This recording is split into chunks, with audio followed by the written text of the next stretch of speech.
నమస్తే అండి. నా పేరు మురళీకృష్ణ, విజయవాడ.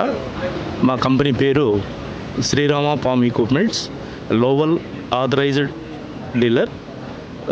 మరి దీంట్లో 108 అనేది 4 ఇయర్స్ నుంచి ఉన్నటువంటి మోడల్.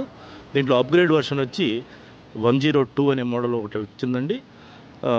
ఇది రైతుకి, ఇటు యాజమానికి చాలా లాభదాయకమైనటువంటి మిషను. ఇది మరి 100 HP ఇంజిన్ తోటి రబ్బర్ ట్రాక్స్, బురదలో కూడా వర్క్ చేస్తుంది. దీని పనితనం అంటే గంటకి 7 లీటర్లు మైలేజ్ తోటి చాలా బాగుందండి. ప్రజెంట్ అప్గ్రేడ్ వర్షన్లో కూడా ఇదే ఫీచర్స్ ఉన్నాయి. ఇంకా మీకు ఏదైనా మా గురించి తెలుసుకోవాలనుకున్నా, ఈ మిషన్ గురించి ఏదైనా వివరాలు కావాలనుకున్నా శ్రీరామ ఫార్మ్ ఎక్విప్మెంట్స్ విజయవాడ వారిని సంప్రదించవచ్చు. Srirama farm equipments Vijayawada 9490509509. ఇంకో నంబరు 9490405405.